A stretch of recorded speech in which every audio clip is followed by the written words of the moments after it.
Kamo manun devan Rajakamo manun devan Nivritim tvabicharan yajit Nivritim tvabicharan yajit Kama kamo yajit somam Kama kamo yajit somam Kama purusham param Kama purusham param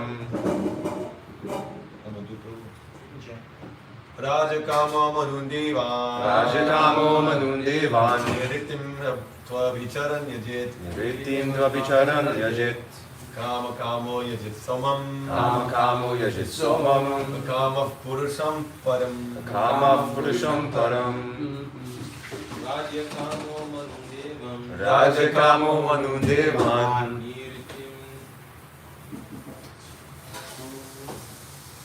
Avicharam yajit Nivritim tvabicharan yajit Kama kamo yajit somam Kama kamo yajit somam Akamaha purusam param Kama purusham param Rajakamo manundevan Rajakamo manundevan Niritim tvabicharan yajit Niritim tvabicharan yajit Kama kamo yajit somam Kama kamo yajit somam Akama purusham param Kama purusham param Rajakamaha. Rajakama Anyone desiring an empire or kingdom. Anyone desiring an empire or kingdom. Manun. Manun. The Manus. The Manus. Sima incarnations of God. Sama incarnation of God Devan. Devan. Demigods. Demigods. Niritim. Niritim. Demons. Demons. Two. But. Abicharan. Abicharan. Desiring victory over the enemy. Desiring victory over the enemy. Yajit. Yajit Should worship. Should worship. Kama Kama. Kama Kama One who desires sense One who gratification. desires sense gratification. Yajit. Yajit. Should worship. Should worship. Somam. Somam. The demigod named Chandra. Demigod named Chandra. Akama. Akama. One who has no material desires to be fulfilled. One who has no desires to fulfill. Purusham. Purusham. The supreme personality of Godhead. Supreme personality of Godhead. Param. Param. The supreme. The supreme. Translation and purport by His Divine Grace Asa Bhaktivedanta Swami Maharaj Prabhupada Ki. Jai One who desires dominion over a kingdom, domination over a kingdom or an empire should worship the Manus. One who desires victory over an enemy should worship the demons, and one who desires sense gratification should worship the moon. But one who desires nothing of material enjoyment should worship the Supreme Personality of Godhead. For a liberated person, all the enjoyments listed above are considered to be absolutely useless. Only those who are conditioned by the material modes of external energy are captivated by different types of material enjoyment. In other words, the transcendentalist has no material desires to be fulfilled, whereas the materialist has all types of desires to be fulfilled. The Lord has proclaimed that the materialists who desire material enjoyment and thus seek the favor of different demigods, as above mentioned, are not in control of their senses, and so give themselves to nonsense. One should therefore not desire any sort of material enjoyment, being sensible enough to worship the Supreme Personality of Godhead. The leaders of nonsensical persons are still more nonsensical because they preach openly and foolishly that one can worship any form of demigod and get the same result. This sort of preaching is not only against the teachings of the Bhagavad Gita or those of the Srimad Bhagavatam, but is also foolish, just as it is foolish to claim that with the purchase of any travel ticket one may reach the same destination. No one can reach Bombay from Delhi from purchasing a ticket for Baroda.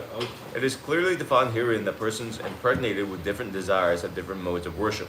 But one who has no desire for material enjoyment should worship the Supreme Lord Sri Krishna, the personality of the Godhead. And this worshiping process is called devotional service. Pure devotional service means service to the Lord without any tinge of material desires, including desire for fruitive activity and empiric speculation.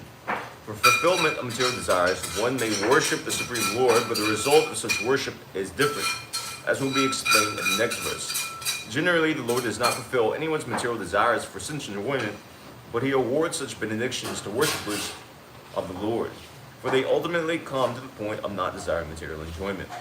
The conclusion is that one must minimize the desires for material enjoyment, and for this one should worship the Supreme Personality of Godhead, who is described here as Param, or beyond anything material. Sripad Shankaracharya has also stated Narayana Paro Vyaktat. The Supreme Lord is beyond the material encirclement.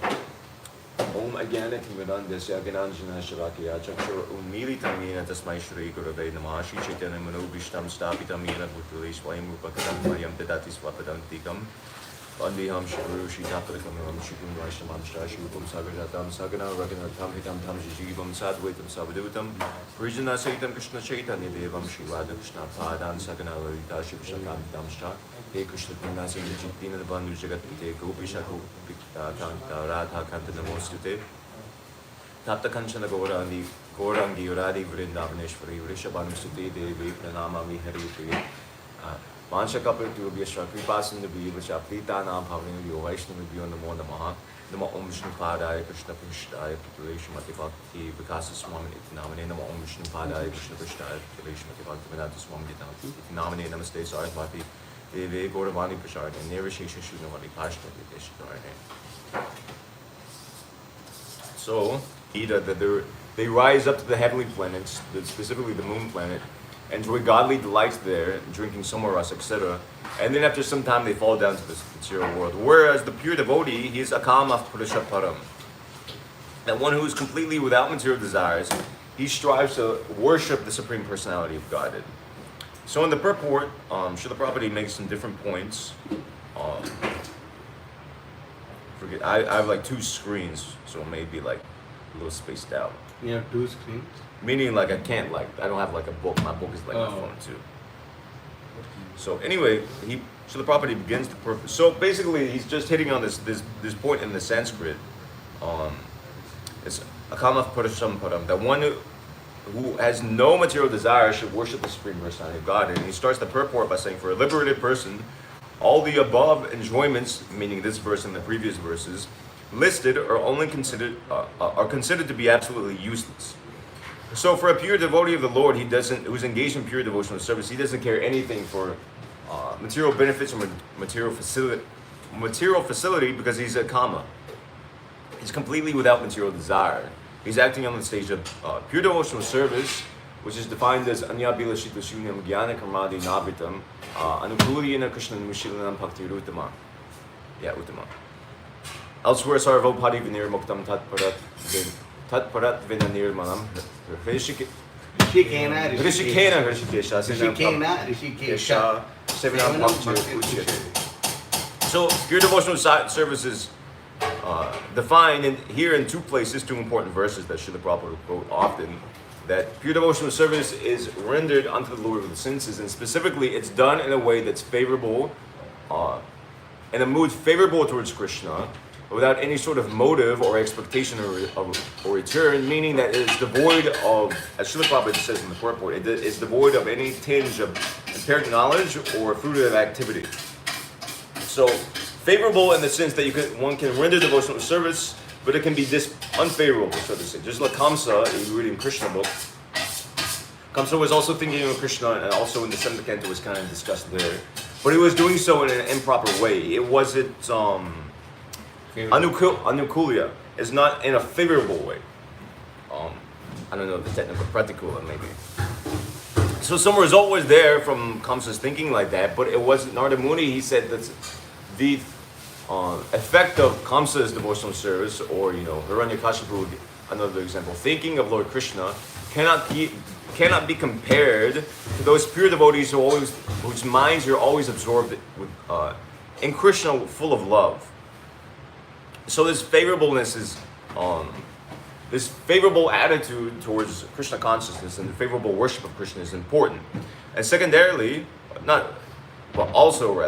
this rejection of anything that's any tinge of karma or jnana is stressed specifically in devotional service.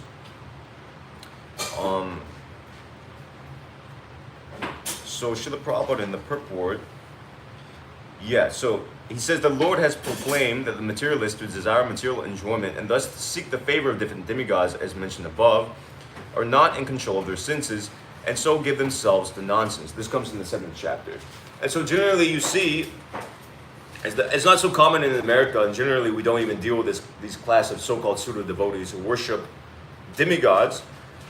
But in India it's very prominent, particularly among the Mayavadis, more or less, and smart brahmanas. There's a system of Panchupasana, the worship of 5 different demigods, of whom Vishnu is one.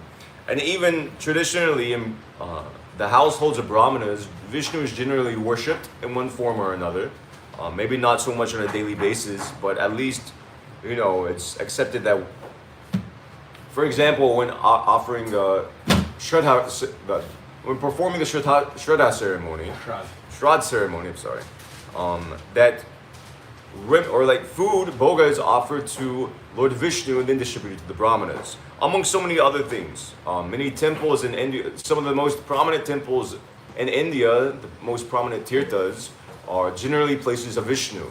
Just like we see Sri Rangam, Tirupati, etc., Rameshwar, etc., Vrindavan itself. Even Hardwar, I was discussing with somebody a few days ago, even the name, even though it's associated with Mayavad philosophy now, unfortunately, that literal Haridwar, the gate to Hari. So, traditionally, Vishnu has a place, but due to an improper conception, this devotional service gets mixed up with karma, more or less, this desire for material fulfillment, and therefore people worship different.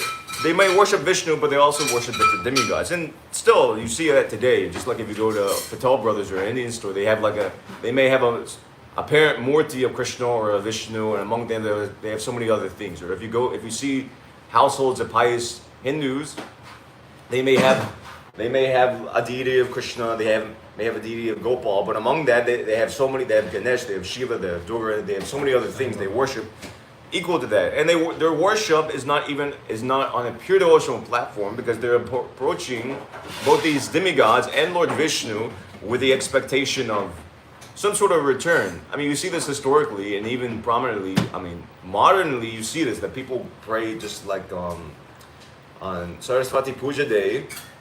People pray to Goddess Saraswati for the benediction of success in their studies, to pass their exams, etc. like this. They also play to Lakshmi like this, and even to Vishnu like this, among so many other things. Praying for health, praying for relatives, this and that. Particularly Durga. I can't think of it. There's one mantra that people should. Give me wife, give me good progeny, etc. like this. So this worship is actually very prominent amongst the degraded Vedic followers. But this point, but Krishna says in the Bhagavad Gita, Mamsha Yove Vyabhicharina Bhakti Yogana Sevate Sagunan Samatityatin Pramabhuyaya Kalpate. That this happiness of Brahman, the real happiness or real satisfaction, can only be achieved by worshiping Krishna. Whereas everything else just awards, worship of other demigods obviously awards just temporary results, and men of less intelligence, they worship the demigods. So, Srila Prabhupada later in this purport, to skip ahead a little bit, he makes the point near the end. Generally, hang on. For fulfillment of material desires, one may worship the Supreme Lord, but the result of such worship is different, as will be explained in the next verse. And it is explained in the next verse a little bit, but this, it comes here, akama purusam param, that one who has no material desires, he is supposed to worship the Supreme Lord, the Supreme Purusha, you could take it. And one who is desiring of all these other things, if one is desiring a kingdom, he should worship this, and one is desiring a good wife, he should worship Durga, etc. like this, Bhavanti. But actually, the most intelligent thing to do is, the Bhagavatam refutes all this and establishes actually the best thing to do is just to worship Lord Krishna. Whether you, and this comes in the next verse, Akama Sarva Kama Va Muksha Kama Udharati Tivrena Bhakti Yogana Yajeta Purusham Param. Oh, interesting, the same Purusham Param, the same words come.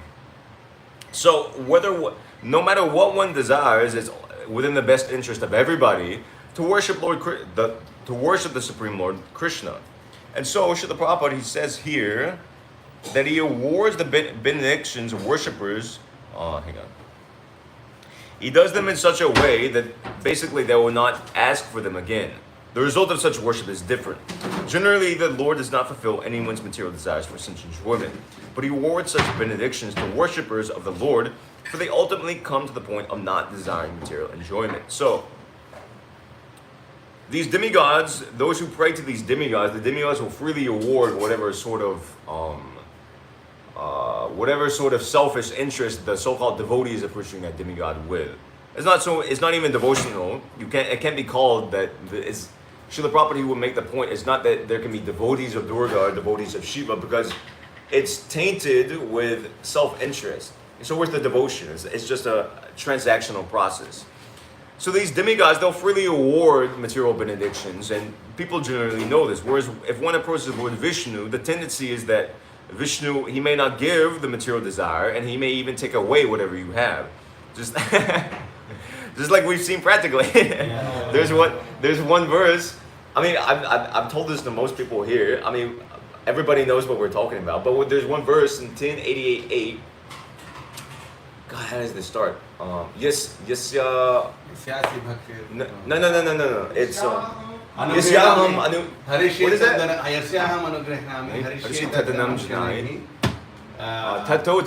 Tato tyajanti yasya. Can you pull that up? What's the fourth line? I love that. Something bhavet. Dukkha. 1088. Yasyaham anugrahanami harishe tadhanam tato dhanam tyajantyasya sujana dukkha. So yeah, one continues. So Krishna himself actually speaks this verse. Can you go down to the translation? If I especially favor somebody, I gradually deprive him of his wealth. Then the relatives and friends of such a poverty-stricken man abandon him. In this way, he suffers one distress after another. Wow. So generally, this applies not only for one who approaches the Lord with material desires, it also applies to those who are engaged in the process of devotional service. As Srila Prabhupada has given an example in his own life, and as we've recently seen, that if one practices a devotional service and he maintains material desires, then Krishna, if we don't consciously strive to uproot the anarthas, then Krishna will forcibly uproot those anarthas. And so we see this practically. The first symptom is I gradually deprive him of his wealth. And once the wealth is gone, I was just telling this to this personality some weeks ago. I was telling him the second symptom is this. First, your wealth is taken away. And then the second thing, then the relatives and friends of such a poverty-stricken man abandon him. Did that person have wealth in the first place? Something was there, but definitely now. Now He lost his wealth so much that he can't even declare bankruptcy. that's amazing. Yeah, it's amazing. I don't know how that's possible. You can't afford to declare bankruptcy now. But so it's practical, it's true. So Krishna will forcibly take these things away. Whereas the demigods, they'll just freely give. And even if one prays to Krishna for some sort of material desire, of course Krishna is a person and his behavior is not just A, B, C, D. It's down to the individual how he wants to act. But Lord Chaitanya says in the Chaitanya Charitamrita, why should I award to my devotee who Am I so foolish? I'm not one who foolishly praised me for material desires, material benefit. I'm not so foolish, so why should I induce him to drink poison, more or less? Instead, I will forcibly feed him the nectar of renunciation, just paraphrasing. So the point is, what Srila Prabhupada is explaining here, that he awards such benedictions to worshippers of the Lord, for they ultimately come to the point of not desiring material enjoyment. So what that means is Krishna will give you what you desire, or give one what he desires, but he will do it in such a way that you won't ask for it ever again. And I mean, and it's practical, and some of us may have experience of this. And you pray for something, then you get it, then you don't want it ever again. Yes, Just like Dhruva Maharaj in the Bhagavatam, he prayed to the Supreme Lord Narayan for a kingdom greater than that of his grandfather, Lord Brahma. And he got that. But then, upon attaining that, he realized, he prayed to the Lord again and saying that I was searching after broken pieces of glass, but you've given me the greatest diamond. And so actually we see that those Maharishis,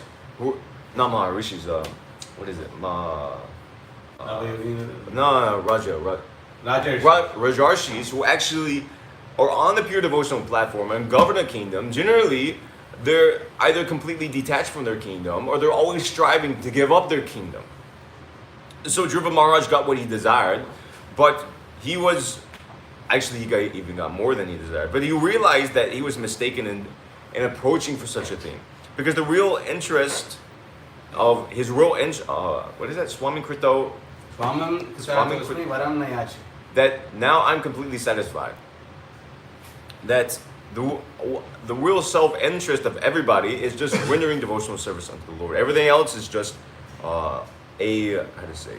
external show. So, Srila Bhaktisiddhanta Saraswati Thakur, he says here, not here, he says elsewhere,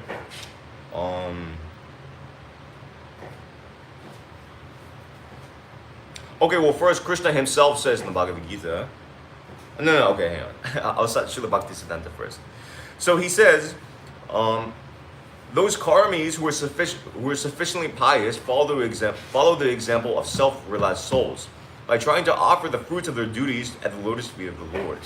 Although this is counted as karma mishra bhakti or devotional service mixed with a desire to execute fruitive activities, such mixed devotional service is gradually transformed into pure devotional service. So in other words, if one is praying to the Lord for some sort of fruitive benefit, or one is materially attached and he goes on executing his whatever sort of dharmic duty he may have, gradually that karma mishra bhakti is transformed into Shuddha bhakti by the grace of the Lord. Because just like Srila Prabhupada, he will give the example, just by sticking to the process of devotional service, over time, eventually one is purified. Srila Prabhupada, he will often give the example of just like, if you keep iron in fire long enough, eventually the iron also becomes fire. So similarly too, if we stick to Krishna long enough, eventually, following the process, eventually we'll also, the Lord is described here as Param, transcendental to all material engagement. And Srila Prabhupada quotes Shankaracharya elsewhere in the Bhagavatam. Kunti, she says the same thing, Namaste Parasham Dvadyam Ishvaram Prakatif Param. And Shukadeva Goswami, the next chapter, he says, Namah Parasmai Purushaya Puyase said Udbhava Stana Nirodha Lilya, that the Supreme Lord is transcendental to everything. So by associating with the transcendental, gradually we also become transcendental. That's the point. And so this is done, obviously this is done by, ideally by practicing the limbs of devotional service. Krishna in the 12th chapter of the Bhagavad Gita, he's given a more gradual process. And that's there, but the most expedient means is taking up pure devotional service from the very beginning. Pure devotional service means, pure devotional service, in other words, we can readily practice pure devotional service even in our current platform. It's not that we have, and when we become perfect in Krishna consciousness, only then can we execute pure devotional service. Pure devotional service can be executed from the very beginning.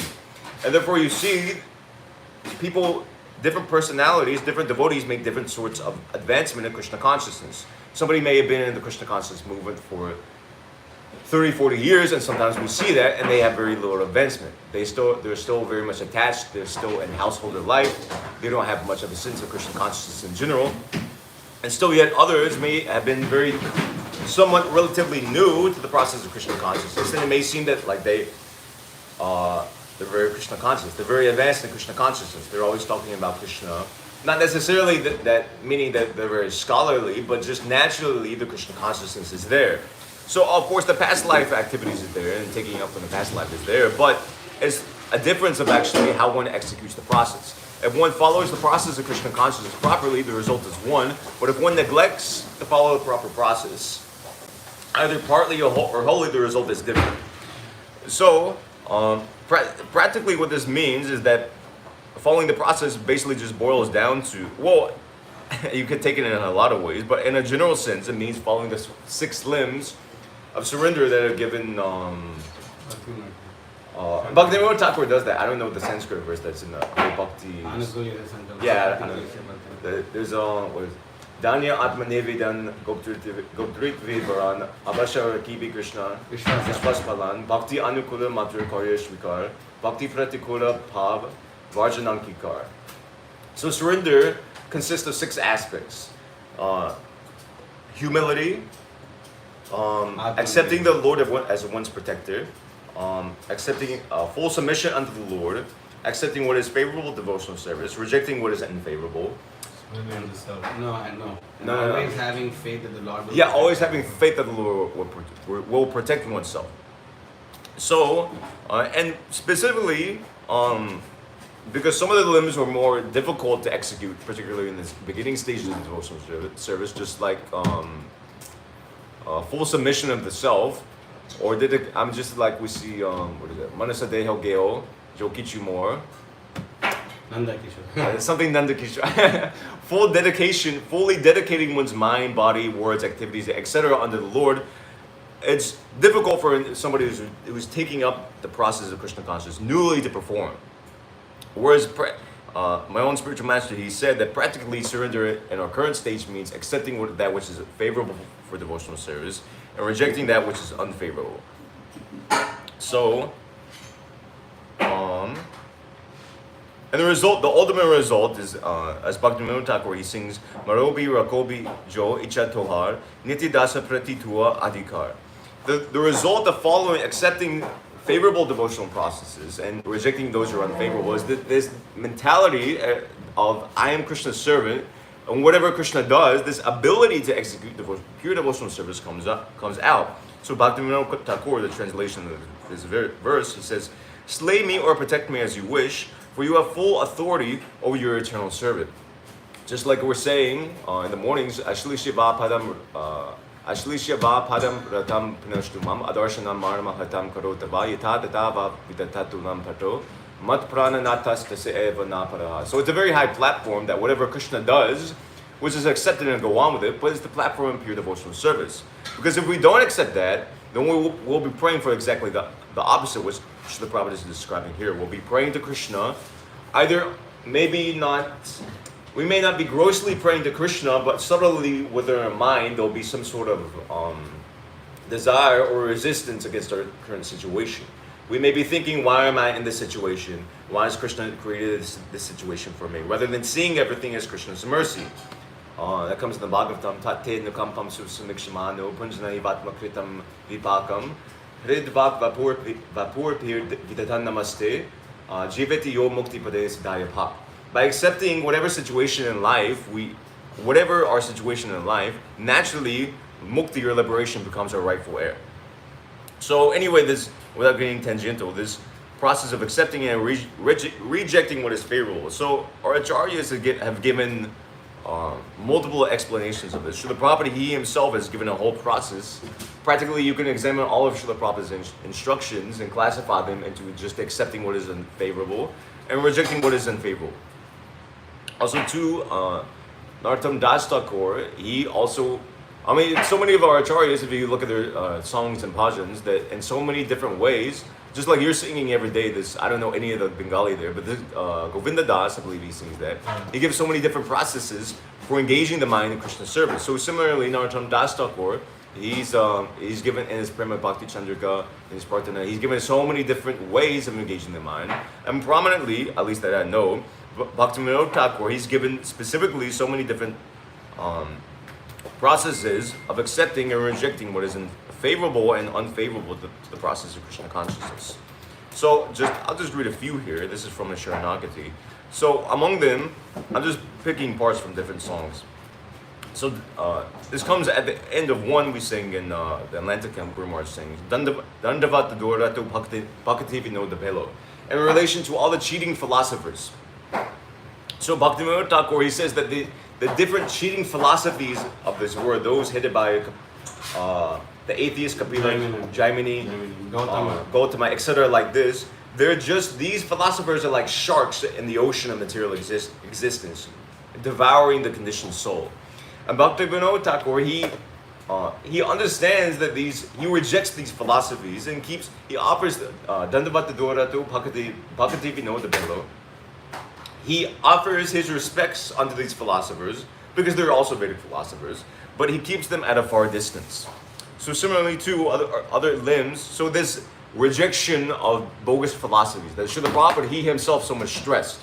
He himself was very well known for exposing, just like you see this, both completely bogus philosophies and apparently scholarly philosophies. Just like Srila Prabhupada authored this book, Dialectic Spiritualism, now we have as Beyond the Illusion and Doubt, where he completely went through most prominent Western philosophers and piece by piece picked apart their philosophies. And you see more or less although each and every Western philosopher has his own different speculation, and just like was it Mata?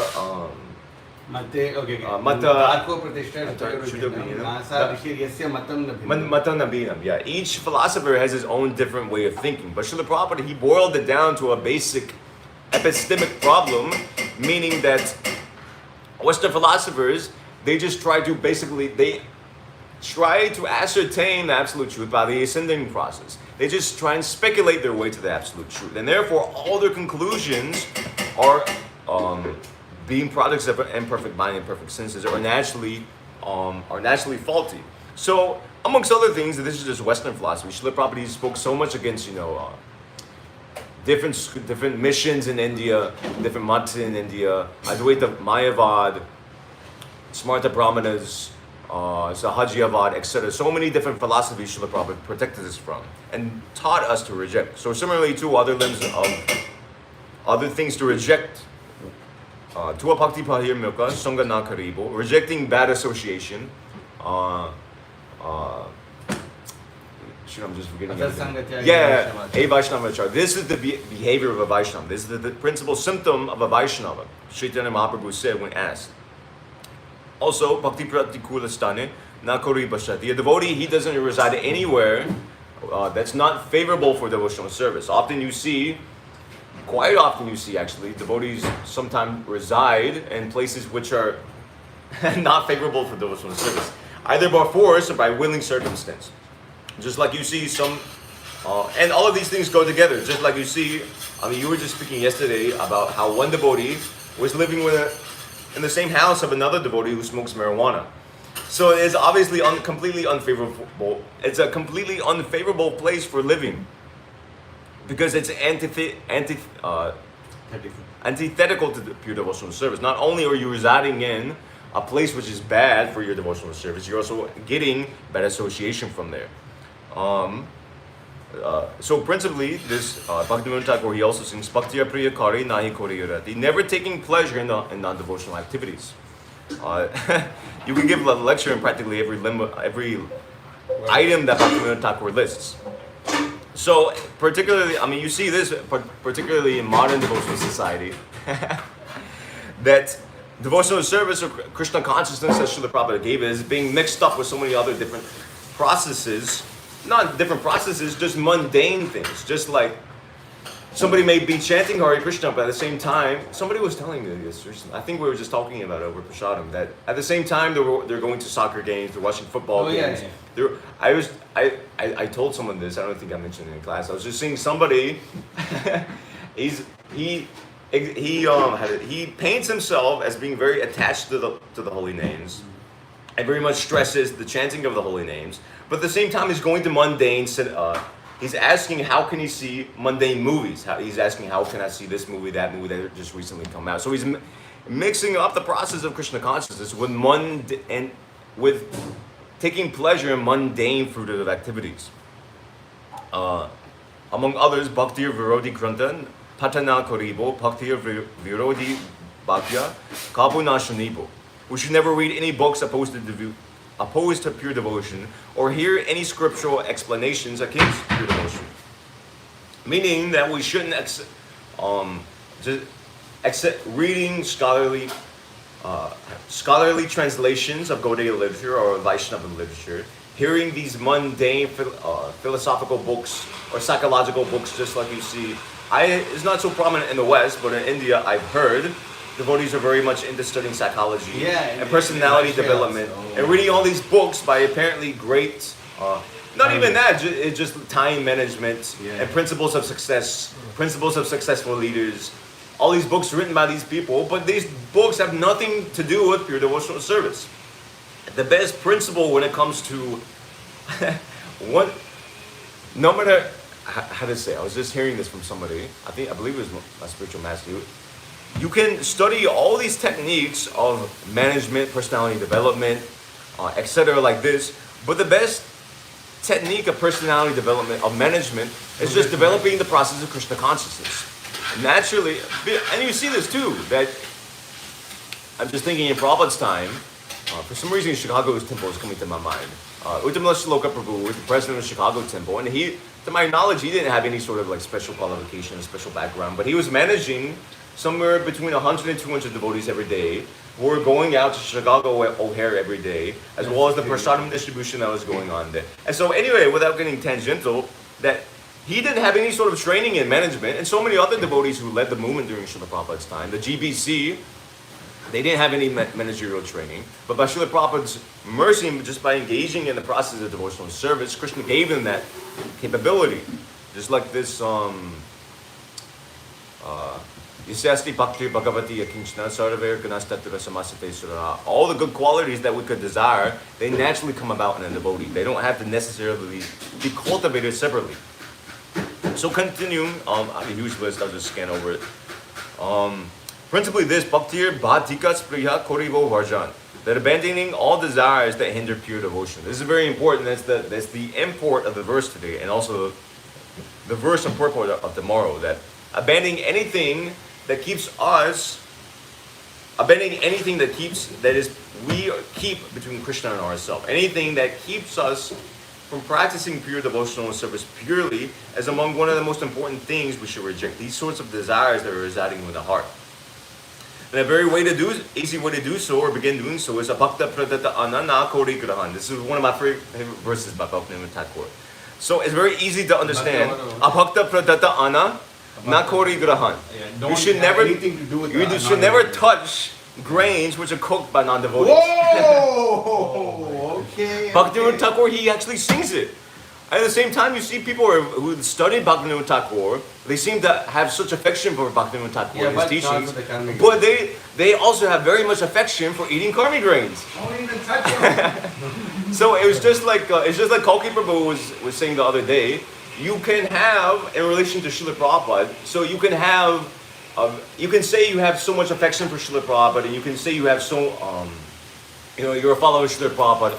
But real affection for Srila Prabhupada and real affection for acharyas these things are there, but it's based on following their teachings. So Srila Prabhupada Thakur, he teaches this. Srila Bhaktisiddhanta, Srila Prabhupada, he teaches this. So how can we deny it's become so prominent in the society, this acceptance of karmi grains? But we can't eat karmi grains and at the same time expect to execute pure devotional service. We can't eat karmi grains and side by side think that Krishna will just save me at the time of death. I'll go back home, back to Godhead. We may as well go to the heavenly planets and then come down back to this world in the form of a grain. And we may be cooked by karmi, who knows? Eaten by them. Maybe you'll be eaten by a devil. So, and principally, Bhaktivinoda Thakur, principally, he says this. He has a whole song, so all these, small point, all these points I'm listing, they're just lines in one or two songs that he's written. But he's written a whole song, oh God, I just lost here. So, he's written a whole song on this point.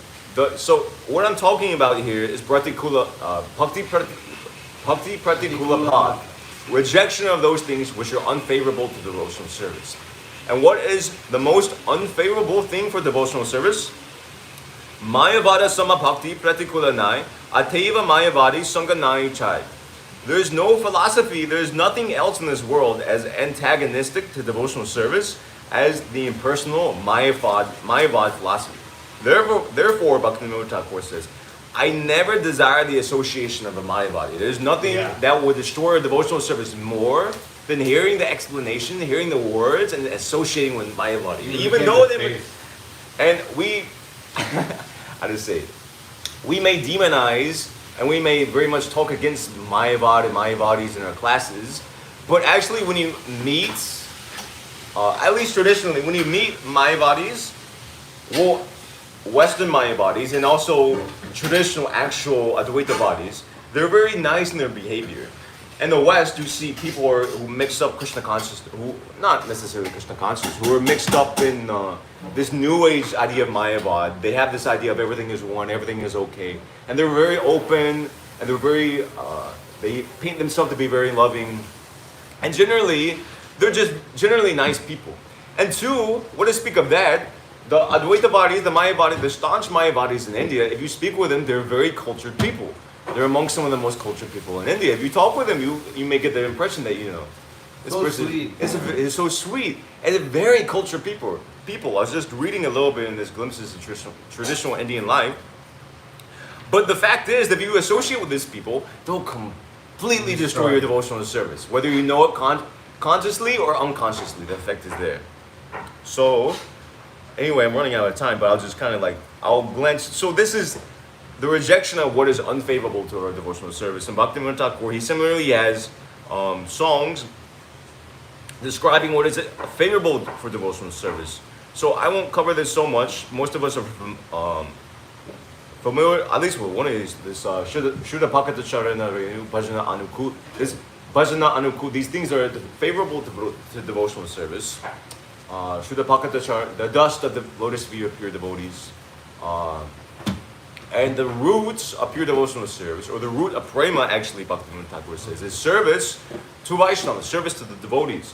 Narottam Das Thakur, he similarly sings that without serving a Vaishnava, Vaishnava Seva, Nishtar by H.A.K. what book does that come I in? don't know. I was trying to look I've for been that, I looking couldn't for find that. it. Prabhupada quotes it left, right, and center.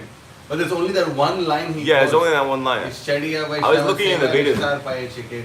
I couldn't find I it. don't know where that's Anyway, from. Narottam Das Thakur, he says that without serving a Vaishnava, nobody's ever attained liberation or any sort of spiritual perfection.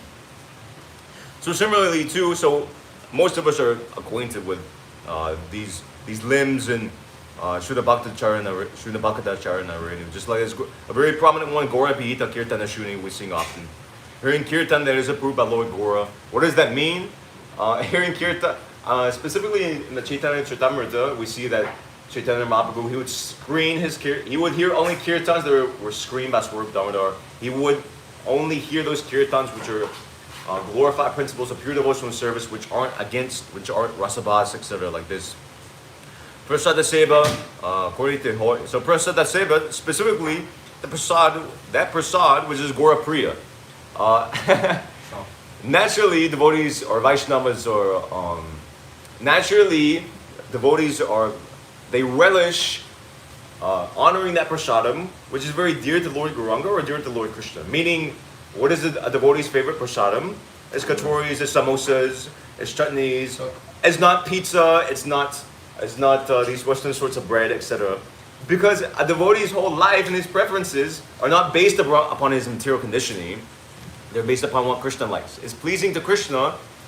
I heard Guru Maharaj say this in a lecture actually. Oh my God. It's pleasing to Krishna, so therefore it's most pleasing to the devotee. Okay, I see. Otherwise, the principle is that it's pleasing to me, and I offer it to Krishna. That's karma yoga. That's karma yoga actually. So anyway, without touching so much on that. And then there's this one song, you may know this verse. Guru Maharaj quotes this often. Gora Pakata Priya Vishya Dadhana Tilak Tulasi Mala Shopamana. So one item that is favorable to devotional service is accepting the devotional dress that is dear to the devotees of Lord Chaitanya, and marking the body with tilak and wearing tulasi mala. So acceptance and wearing of this devotional dress, Bhaktivinoda Thakur himself, he says that it's favorable to devotional service. Lord Chaitanya's associates, they wore this dress. In fact, I just sent you a quote some time ago. I forget exactly, but Prabhu was saying that we're not introducing anything new. Everything that we're doing, it was done by our previous acharyas. Just like this tilak, this mala, this dress, it was all worn by the previous acharyas, and we're following in their footsteps in this way. So, there's other points Srila Prabhupada makes in this purport. I have some other points there. So, Srila Prabhupada, so he brings out this point of somewhere here. What is it? Oh, he makes this point that one can't purchase a ticket to Baroda and expect to go to Delhi or something like this. So this philosophy of Jato mat tato pat. That as many paths, as many ways there are paths to spiritual realization, apparently. So there's one. What Srila Prabhupada, he will refute this so many times. Most of us are familiar with it within his books, within his lectures, etc. Like this. And two, I was just saying, Sridhar, is that his name? We were just reading it some weeks ago. Sridhar Swami? Yeah. Yeah. No, it's Sahotra Swami. Sahotra Okay, Swami. then I'm sorry. We also have a Sridhar Sridhar Swami is also Sahotra Swami. He was saying, he had one article on Back to Godhead, and he cited this. This is a verse from the Kena Upanishad. It's somewhat popular actually. Yasya matam tasya matam matam yasya naveda saha. So the translation for this is, he who is of the opinion that he does not know, knows. He who is of the opinion that he knows, does not know. Typically you see Mayavadis and New Age people, they cite this verse saying that, if you try to describe the actual path, then you, according to the Upanishads, you don't actually know. But if you look at the words, matam is used. So just like this, jita mat, tato, as many opinions. So Sahotra Swami, he says, in other words, one who teaches or learns the Vedic knowledge from his or her own opinion, mata, of what that knowledge is or of what that knowledge may be, he doesn't actually know the Veda. But one who learns the Veda in Guru and Parampara, he actually knows what is what. So this ridiculous proposition, as many paths there are ways, according to the Vedas themselves, they reject that philosophy. So, other points here. So Srila Bhaktisiddhanta mentioned that. So, yeah, and of course, Krishna himself says in the Bhagavad Gita, so Srila Prabhupada was making the point in this purport that this idea of, going to Baroda, purchasing a ticket for elsewhere. Krishna himself says in the Bhagavad Gita, Yanti deva vrata devan, pitrin yanti pitri vrataha, putani yanti putejya, yanti madhyajno pimam. That those who worship the demigods, they go to the demigods. Those who worship ghosts and spirits, they go and live among such beings. Those who worship the ancestors, they go and live amongst the ancestors. But those who worship me, come to me. So actually, if we study the Vedic literature, we can understand that this proposition of just whatever you do, you attain the same goal, is completely bogus. It's completely bogus in the relation that you can't just worship demigods and attain Krishna Loka. You can't attain the supreme abode, an eternal abode. And two, you can't follow any process of devotional service and expect the same result. Just like I was mentioning earlier, you can't neglect the limbs of neglect certain limbs of devotional service, or reject that which is favorable to devotional service, and expect to attain the same result as somebody who completely follows the process of devotional service. And actually, you see this practically. If you see the lives of people who follow or worship Krishna in general, I'm not speaking of demigod worship, but those devotees who fully dedicate their lives to Srila Prabhupada's movement, you see, in one way or another, you see the result at the end of their life. And those devotees who kind of wish, kind of stumble their way through the process of Krishna consciousness, you see the result, as I was speaking before. So I've kind of covered all the points I want to cover. So I can end my class here and open up for any comments or questions people may have. Like in regards to this thing about, Bhaktivinoda Thakur, you were saying about not eating charming. Yeah. Prabhupada, this was in, I think, 1966 or something. Oh yeah, it's a regular principle or something you mentioned. Yeah, but when Prabhupada, he got he performed that pastime of getting heart palpitation or heart attack or whatever. That point of time, many people actually, they were inviting Prabhupada to come to a program in Tompkins Square Park and all these other places. And so many news reporters and all that came. So because Prabhupada was too, he was performing the pastime of being too sick, he wrote this letter called an address to the American youth by A.C. Bhaktivedanta Swami, and he had Kirtanananda read out. And it's amazing what Prabhupada writes over here. And he writes a lot about preaching in America and how it's the most important thing. Then Prabhupada in one place writes, the process is very simple. We ask everyone to come join with us in chanting. Here's something of the philosophy of life taught by Lord Krishna. Take a little prasadam, food that is prepared, food stuff that is prepared and offered to the Lord, and peacefully refresh the mind and go home. That is our mission. Our mission is to feed everyone Krishna prasadam only. There's Prabhupada is saying this to like some hippies in like Tompkins Square Park. That is the way to refresh our minds. But we come across sannyasis and all these kinds of people these days who basically like completely promote the karmi way of life. We went to meet a person like this recently. They're completely dressed like a karmi. The whole atmosphere was just like completely like karmi-like, just talking just like a karmi, giving like a mundane professor a lecture. And we saw karmi grains all over, like in his room, everywhere. Karmi grains were there, So, and the philosophy this person promotes is completely contrary to the conclusions of the Vedas. For example, the verse you're saying that this Gaura Vesha, Yeah. Kirtan, and all these things, they just completely disregard all these points. And why is this? One of the reasons is people like this go to university and they become Maya Apritagyanas. Like the Gyanis, their mind becomes stolen by illusion because they're hearing from these kinds of nonsensical people. That's why Prabhupada called these universities and all the slaughterhouses, And then not only do they hear from these people, they also eat karmi grains. What's going to happen to the brain, You may have a very big brain and have like 60,000 PhDs and 70,000 master's degrees and this and that, but what's the use? Your mind is completely contaminated. There's this main principle of not eating Krishna Prasadam only.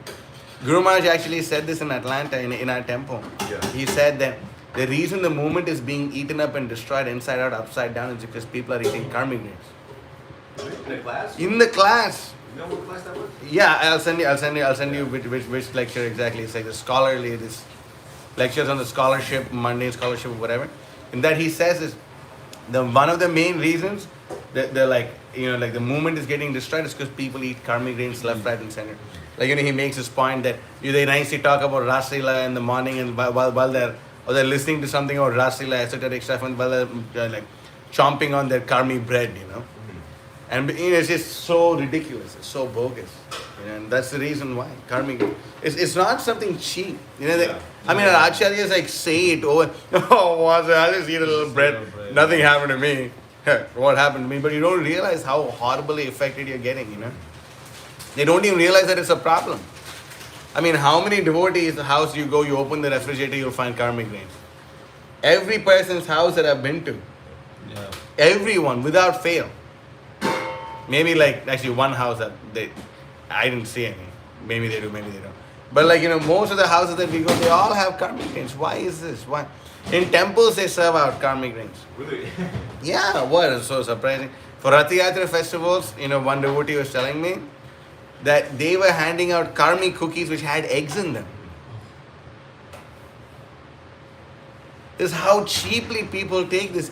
What is prasadam? Sri Vishnu, whatever damn thing you want and eat whatever damn thing you like. And it's so bogus, And because of this, people fall down. People just it just down the drain, Because they don't have, because they're too confident about themselves. Like Prabhupada said, the only problem with my Western disciples is they're not enough afraid of Maya. Not enough afraid of Maya. What's going to happen to me? Nothing. I'm so great. What's going to happen to me? And this is what happens.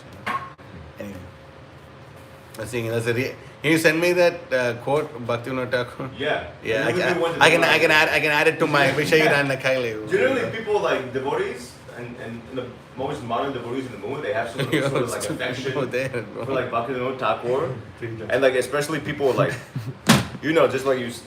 Anyway, the local sadhus, you see they'll quote and they have those singers, bhajans, and they'll.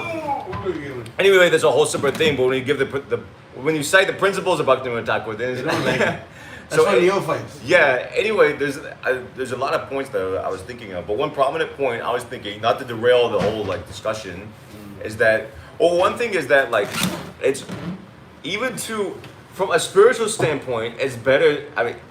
Not better. You shouldn't eat karmi grains, but even from a material perspective, It's like if you cook your own grains, it's so much better. Yeah, oh grains my God. Human beings Yeah. subside on grains, as it's said in the Bhagavad Gita. It's our main food. I I mean, like just how like you do that. for breakfast, practically every day we eat some sort of grain.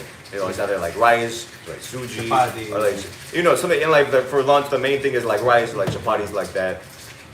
And so, in the evening, so we have bread as well. So grains is like our main like food stuff. So like if we're eating industrial processed grains, it's tasteless. It's horrible for us. And Consciousness is yeah, and if you have like, even if you're having like whatever, like say, I don't know, it's horrible. I mean, just like it. Yeah. Some places, the store you'll find that they have these like.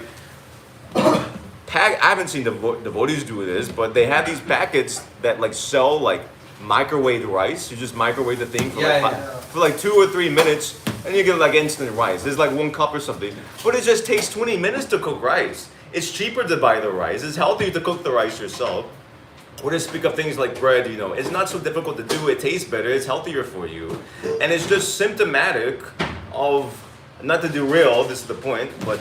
It's symptomatic of like the Western civilization and the demonic civilization. The devotees are adjusting their lifestyle to this source of instant sense gratification. instant sense gratification, basically. Whereas traditionally, I mean, you see, it's like everything is cooked. I mean, it's just the whole culture. Traditionally, I mean, you would see the wife that she would be cooking for the household, and so there's often people who see.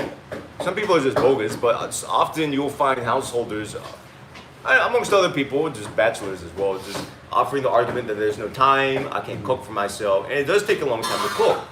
But traditionally, within the Vedic culture, that it was the mother or the wife, she would cook for the household, and generally it's not, household means that it's not just nuclear family, it's a joint family consisting of, whatever, sons-in-law, brothers-in-law, an extended family like this. And so everything is taken care of.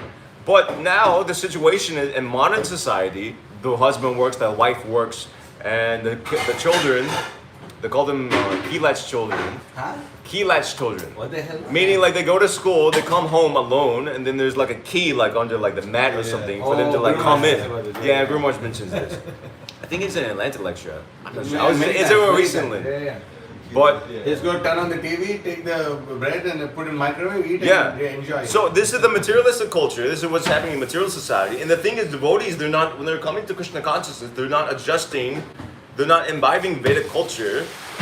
Traditional gender roles aren't being accepted. So therefore, you see, the man is working in a hellish condition, and the wife is working in a hellish condition. They're living in because they're living in a hellish city, which is too expensive, because they can't afford to rent just one of them working. And so therefore, there's not enough time to cook proper. But what's the point? What's the point in living in a city if you can't properly practice Krishna consciousness? So anyway, it's, without getting like tangential, it's not difficult to do. It just depends on sincerity to practice the process of Krishna consciousness. If you want to cook for yourself, you can find time to cook for yourself. There's so much time in a day. I mean, among other things, I don't want to like harp on that point, but you can find time to do it, even if it's something simple. It's not so difficult. So anyway, yeah. Amongst other things, I mean, the point of like, it's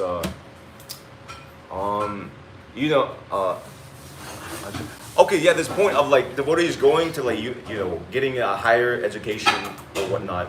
Paradoxically, after they come to Krishna consciousness, before Krishna consciousness, they didn't give a fig about it. But after Krishna consciousness, all of a sudden they start to care. So anyway, this is separate, but it's sort of like a parallel. Srila Prabhupada, when devotees were getting into politics, initially, whatever the God in God We Trust party that what's that devotee's name? Balavanta Prabhu is running for the mayor of Atlanta. So they had like a party in Australia too. It wasn't just Atlanta, it was like across the US. Some places in the US and in Australia they had something. I think Canada, they may have had something. But anyway, so initially Srila Prabhupada encouraged it. And then in 1974, there's a letter. Srila Prabhupada wrote a letter encouraging devotees in Atlanta. And then the next month, he sent a letter that was almost as if his position completely 180. He wrote, I'll just paraphrase it, I don't remember the letter, but basically saying that this this environment of politics is a very filthy environment. And I'm concerned, I'm giving the essence of it later. I'm concerned for my disciples because they may be affected by such a contaminating environment. So therefore it's better to stop all this political preaching for our devotees instead focus on cultivating Brahminical qualities themselves. Wow. So this was in relation to politics, and it's a little bit different, but the point is that Srila Prabhupada's disciples not having proper Brahminical qualities, or according to Srila Prabhupada's estimation, not being advanced enough, were going into a very polluted environment. And he saw, he just wrote that letter a month later. So there must have been some experience that Srila Prabhupada saw that his disciples were being affected by this contaminating environment. So similarly too, we see devotees go into higher academia, as Guru Maharaj was mentioning in so many lectures, and they get contaminated by that, environment. So, yeah. There's some other point you wanted to make? Yeah. It's like, see, they say there's no time. Why is there no time? Due to lack of regulation. Why is there a lack of regulation? Because there's no sattva gun. Why aren't they in sattva gun? Because they're eating karmic grains. And that's why, if you're regulated, you can make time. If you're in the mode of goodness, you can make time. But the problem is you're like dumping mode of ignorance into your mouth. And that's why, they lose their intelligence. And besides, people, we tell them, so if your boss told you to work 2 hours extra every day, would you figure out how to do it? If they're honest, they'll say yes. So then if you can figure out to work 2 hours extra every day, if your boss told you to do it, but for your own eating you won't do it, it's simply insincerity, that's all, If there's a will, there's a way. So I wanted to also play the devil's advocate in this regard and just to churn the nectar. So one Sahaja, unfortunately our ex-god brother, was making this argument that you see, even in the Vedas, there's some things that you accept and some things that you don't accept, or you have to put it in some other perspective. You know what I'm saying? Accepting what? Right. So then why you should do the same thing in regards to the Chaitanya Charitamrita with statements like this. Vishaya Ranna Kailai Malin Habima. Right? So what's your answer? Actually, I was just thinking about this yesterday. I was going to comment in class, but it's like a minor point. So this in the Vedas, the difference is, so if you look, it's like kind of a technical point, but if you look at the Vedas, the thing is, the Vedas themselves, they classify these things to be rejected. Because the Bhagavad Gita, just like those verses you were quoting, I don't know the Sanskrit offhand, that these people, yeah, so Krishna himself gives, and then there's the verses in the 9th chapter talking about they rise to the heavenly planes, then they fall down, and the men of less intelligence, they worship the demigod. So the Vedas, Bhagavad Gita is also, it's Panchaveda is the 5th Veda, Itihasas. So the Vedas themselves, they reject parts of the Vedas. In other words, it's not like somebody came at a later point and gave gave some philosophy, oh, we should reject this or we should. Everything's originally there in the Vedas. You can't, and therefore it's not like a interpolation or something. There's like Lord Chaitanya is not like obscuration or something like of the sun in relation to Mayavada philosophy. But similarly too, it's that sort of explanation is the same sort of just as the Mayavadis try to cover the Vedanta Sutra, it's just putting one's own mental concoctions on the teachings of the Chaitanya Charitamrita. Who's taught that? Where's that coming from? Yeah. That's not mentioned in the Chaitanya Charitamrita. In multiple places in the Chaitanya Charitamrita, it's not that verse. That also comes. I don't know. It's mentioned earlier in the Chaitanya Charitamrita. This principle of not accepting karmic grace. We don't ever hear the devotees of Lord Chaitanya. They're of them taking foods of non-devotees. We never hear of our acharyas preaching something like this or doing something like this. So where's this coming from? It's just some sort of speculation somebody's laid on top of something. Whereas the acceptance or rejections of parts of the Vedas has been it's been given by the Vedas themselves, it's been given by Krishna, it's been given by the Acharya. So therefore we accept it. But you should understand now the counter argument is, oh, they're saying like this, but what is the Shastra Pramana for this? What is the Shastra Pramana? For you should even among this, Chaitanya Charitamrita is also you can consider Vedic scripture. So what is your pramana to discriminate, What parts of Chaitanya? Yeah, like what we should accept and what we should not accept. Like what do you base that on? Guru Maharaj gave he gave a fantastic answer. Practically, you could accept the whole of Chaitanya Charitamrita and you won't be without fault. Now, some sections need to be followed using intelligence based upon one's level. Just like you see, I don't know, I mean, Lord Chaitanya Mahaprabhu, he advised Rupa Goswami to always live mentally in Vrindavan, etc. like this, delineate the process of the. And so that's there, but like, and also Raghunath Das Goswami, he said don't. Well, Raghunath Das Goswami, he was eating rotten rice, Jagannath Puri, that was some days old, and Lord Chaitanya, seeing his renunciation, he approved that. He was satisfied with his renunciation. He approved that process. That doesn't mean we should accept that sort of renunciation. But anyway, without getting into details, the point is that in any sort of shastra, is learned through a guru. So whether it be the Chaitanya Charitamrita or even the Vedic literatures, the basic point, technically speaking, you don't even directly approach any sort of scripture and understand it by your own intelligence. You understand the scripture through a guru and how that guru teaches the scriptures. So if you look at our Guru Parampara, that's how you understand. Simply put. Like, okay, I'll tell you one more like stupid thing that they say. Is that different levels of instruction are given to people on a different like level of realization. So for neophyte people, these things were there. But for those who are really advanced, they only take like the Rasik part of the Chaitanya Charitamrita. What would we answer to that? You rascal. That's there. Well, I mean, even without even touching that, so what did like Uttama Adhikaris do? Srila Prabhupada didn't eat karmic grains. Bhaktivinoda Thakur, he didn't eat karmic grains. I mean, heck, Rasikananda, we never hear of him eating karmic grains. Vamsidas Babaji, who himself was like a Paramahamsa, living obviously like absorbed in the highest mellows of devotional service, he cooked for himself, he had he never ate karmic grains. Gaurkishore Das Babaji, he didn't eat karmic grains. So if you look at the example, so different people, okay, that's true. There may be different instructions for different devotees, just like, Rupa Goswami was taught one thing, and Sanatana Goswami taught the same thing, but in a different way, different like angles of devotional service. But if you look at devotees on that, okay, if you want to understand this principle specifically, without being vague, okay, so the Paramahamsas don't eat karmic grains, so why would we ever? So then the answer to that is like, well, we can't imitate them.